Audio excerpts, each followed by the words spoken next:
8 décembre. Aujourd'hui, Jack Portaport, comme la veille, est toujours plus ou moins dans un coma. Et ça, c'est un peu con. Pour lui et pour la police. Effectivement, ces derniers sont même dans sa chambre. Pas pour lui, mais pour son plus grand fan, qui serait encore là. Il ne sait pas vraiment quoi répondre finalement. Et ça l'inquiète. Ils savent pas où il peut être. Ils regardent sous le lit, partout, mais non, rien.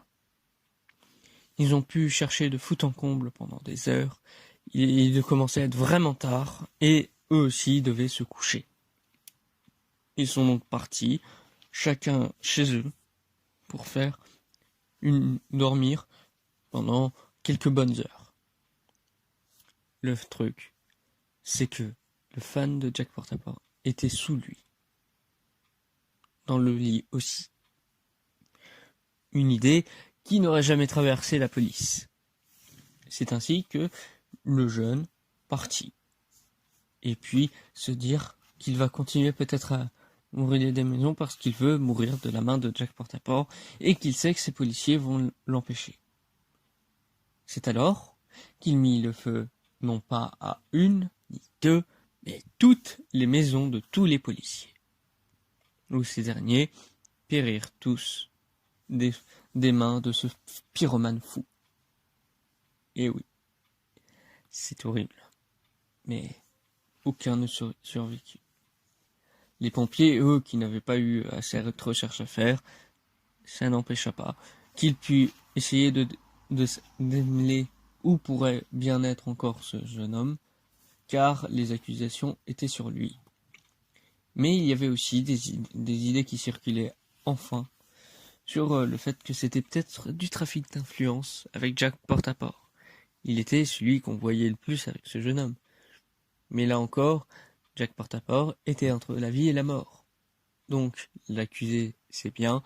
Lui trouver des raisons même actuelles, c'est plus compliqué. Ils essayaient même certains même proposaient, et si on le laissait mourir? Vous avez vu ce qu'il fait faire aux jeunes? Comme ça, au moins, ça nous coûtera moins une corde. Mais la corde était déjà pour le jeune homme. Tout était prévu plus ou moins. Il manquait plus que le coupable, quoi. La plus grosse part du travail, puisqu'il était insaisissable. C'est là où on cassait les pieds à beaucoup, d'ailleurs, de savoir qu'ils pourraient peut-être être les prochaines victimes. Mais ce qui était déjà à faire, c'est appeler avec les téléphones qu'on pourrait qualifier du milieu âge, si on peut qualifier qu'il y avait vraiment des téléphones, on ne sait pas comment on pourrait les décrire autrement. Ouais, j'ai fait beaucoup de recherches et comme je vous le dis, on ne sait pas vraiment. Mais enfin, ils ont dû appeler ou trouver un moyen. Du coup, il y a eu des sonnets épistolaires par-ci par-là pour contacter et prévenir sur le fait que leur police a perdu tous ses hommes en quelques heures. Et du coup, ils expliquaient la situation. Ça paraissait grotesque, même juste gros, mais ils en avaient l'habitude en général. Donc, il se dit, oui, normalement, dans 2-3 jours, vous allez avoir de nouveaux renforts. Ok. Eh bien, pendant tout ce jour-là, déjà, ils ont commencé à faire pas mal de recherches, à savoir où ils pourraient être, mais c'était en vain, comme la police avant eux.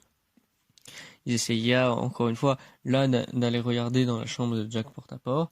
Ils regardaient même en soulevant le vieillard, mais rien.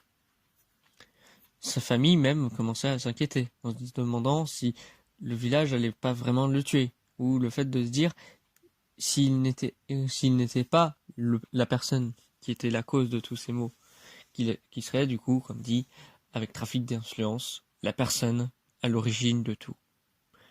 Mais la famille peut avoir autant nié, ça restait dans la tête, non pas de beaucoup, mais de tout le village. Il insista à chercher où il pourrait être. Ils se disaient, et si on allait chercher carrément chez lui? Mais une personne rappela à la personne qui avait eu cette idée, t'es con, parce que justement, c'est sa première victime, c'était sa propre maison qu'il avait mis feu, avec ses parents. La personne se rappela ça et se dit ouais, je suis con.